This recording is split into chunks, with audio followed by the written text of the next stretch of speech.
Bonne nouvelle pour la rentrée académique 2022-2023, l'École supérieure d'administration, d'économie, de journalisme et des métiers de l'audiovisuel ESAE vous ouvre les portes de ses différents sites. À Gbedjourmende, à Bomé-Calavi, à Kpakpa et même à Parakou, l'université ESAE vous offre des bons d'études et des demi-bourses dans toutes ses filières en licence 1, 2 et 3. Et pour les 100 premières inscriptions en master 1 et 2, bénéficiez des demi-bourses. Nouveau bachelier, vous avez au moins la mention assez bien. Inscrivez-vous vite à ESAE et bénéficiez d'un bon de 50 000 francs CFA. Étudiants, étudiantes et nouveaux bacheliers, payez 200 000 francs CFA en sciences de gestion, sciences économiques, sciences juridiques et en administration des affaires en licence 1, 2 et 3 et 500 000 francs CFA en master 1 et 2, 250 000 francs CFA en administration générale, administration des finances, journalisme et métiers de l'audiovisuel en licence 1, 2 et 3 et 600 000 francs CFA en master 1 et 2. Alors, inscrivez-vous vite et profitez des offres exceptionnelles mais également d'un enseignement de qualité à l'université d'excellence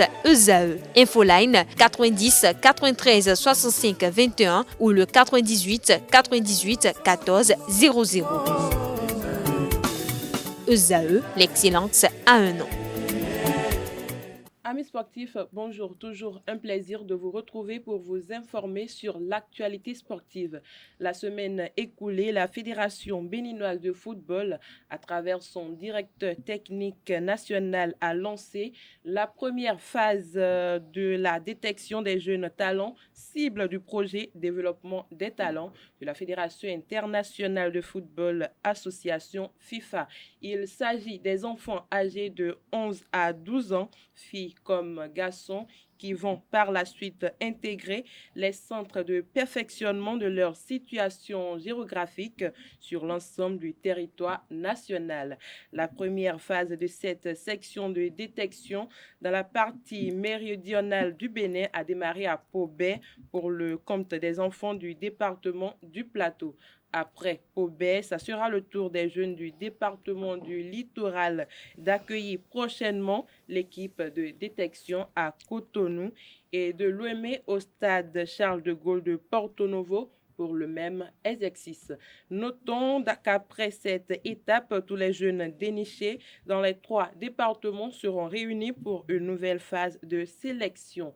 La Fédération béninoise de taekwondo a outillé les taekwondoïstes béninois athlètes comme officiels sur les Poncé ce week-end lors d'un stage à son siège à Cotonou. Cette formation s'inscrit dans le cadre de l'organisation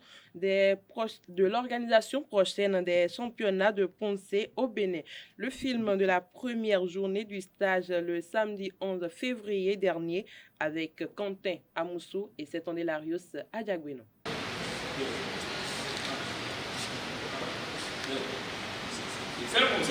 Le taekwondo béninois va scruter l'horizon des poncés, c'est-à-dire des combats réels contre des adversaires imaginaires.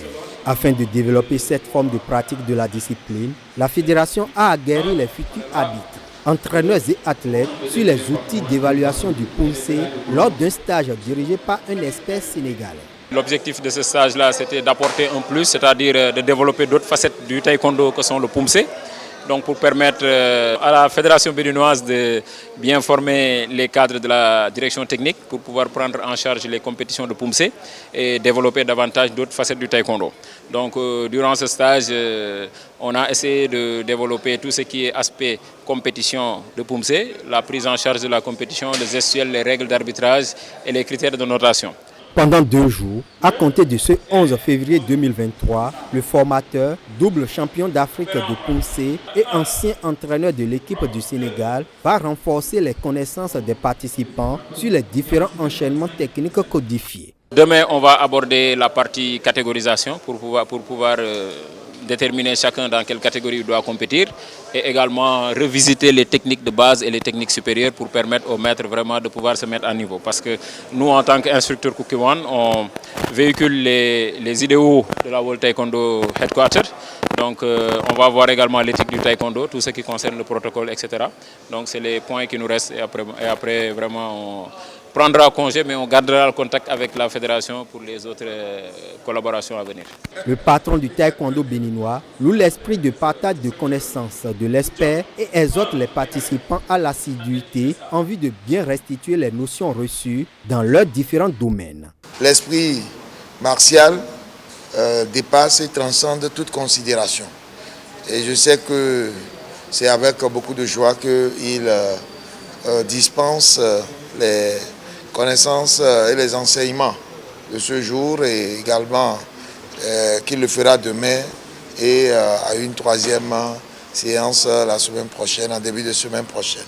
Je voudrais donc savoir compter également sur tous ceux qui sont présents, dont les expertises sont d'évidence pour que les enseignements soient très bien assimilés par nos confrères et ceux qui sont sous leurs ordres, afin qu'il y ait plus une dissémination de ces connaissances. Longtemps engagé dans les compétitions de combat, le Bénin se prépare à inscrire son nom dans les annales du PUMSE grâce à ce stage. Cette formation vient vraiment combler beaucoup de vie dans nous et vient alors mettre l'accent sur beaucoup de techniques sur lesquelles l'on ne taille pas trop d'importance. C'est aussi un autre champ de compétition et ça nous permet de nous aguerrir davantage sur la prise en charge des athlètes dans nos clubs respectifs. Pour la première fois, la Fédération béninoise de taekwondo va lancer un championnat en PUMSE, ce qui était attendu depuis et que maintenant c'est une réalité. Donc on est vraiment fiers et on applaudit la fédération et on remercie son président. Avec ce stade de formation sur les outils du PUMSE, la fédération offre de nouvelles opportunités aux taekwondoïnes béninois d'exceller dans d'autres formes de pratique de leur art martial. Autre information, la Confédération africaine de football surveille de près les travaux liés à l'organisation de la CAN 2023. La FETI a envoyé son secrétaire général en mission de travail en Côte d'Ivoire. Mosengo Ombaveron a 4 jours pour vérifier l'état d'avancement des infrastructures en gestation au pays des éléphants. La visite du secrétaire général de la CAF a démarré depuis hier lundi à Bouaké avec la visite des stades et les installations liées à l'organisation de la grande messe du football africain. Il se rend à Korogo ce jour et demain mercredi, la délégation de la Fertière sera sur les chantiers qui se trouvent dans la capitale Yamoussoukro et à San Pedro le jeudi. C'est la première fois que le secrétaire général de la CAF se rend en Côte d'Ivoire pour inspecter les travaux en 2023. Ce dernier avait effectué plusieurs descentes en 2022 pour le même exercice. Avant-dernière information, la plateforme conçue pour les inscriptions aux compétitions sportives des Jeux de la francophonie 2023 est déjà disponible. Elle permettra dans un premier temps la soumission de la taille estimée de chaque délégation, que ce soit des concurrents ou des autres membres de la délégation, accompagnateurs officiels, etc. Concernant les accompagnateurs, le CIJF a établi des quotas propres à chaque discipline qui seront calculés automatiquement dans l'application en fonction de la taille de la délégation. L'exactitude des données saisies dans cette phase précoce est cruciale pour fournir au Comité international des Jeux de la francophonie et au Comité national des Jeux de la francophonie une estimation correcte des participants aux épreuves sportives. Des informations sur les dates d'arrivée et de départ des délégations sont également demandées lors de cette étape.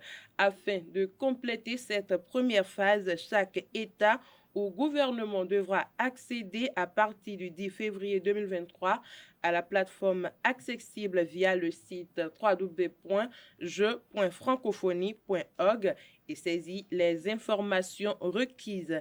La date de clôture de cette étape est prévue le 28 février 2023 quand les États et gouvernements passeront aux inscriptions nominatives. Dernière information, ce week-end, la première journée de la Ligue des champions africaine s'est jouée. Diverses fortunes ont été enregistrées par les clubs en course. Le CR Belouizdad a remporté le choc face aux Égyptiens du Zamalek. C'était l'une des rencontres les plus attendues de la première journée, un match qui s'est soldé par une courte victoire des Algériens en terre étrangère. Le résultat a plongé le club égyptien encore plus dans la crise. Du côté de Casablanca, c'est une vraie démonstration du football. Le Raja a battu les Ougandais de Vipers FC 5-0 dans le groupe C. Pendant ce temps, les Guinéens d'Oroya ont dompté Simba SC de la Tanzanie 1-0. L'Espérance a battu Al-Merikei exactement sur le même score. Dans le groupe A, les Angolais de Luanda ont gardé leur cage inviolée face aux Algériens de la JS Kabylie. 0 but partout entre les deux formations. Les Mamelody Sundowns ont engrangé les 3 points de la rencontre face à Al Hilal 1-0. En raison de la Coupe du monde des clubs, 2 matchs de la première journée ont été reportés. En effet, Wydad Casablanca et Al Ahly, 2 représentants du continent dans cette compétition mondiale, ont vu le match décalé par la Confédération africaine de football. Les matchs des équipes ont été reportés au samedi 4 mars prochain. C'est tout pour la page des sports de ce matin. Merci pour votre attention et à très bientôt.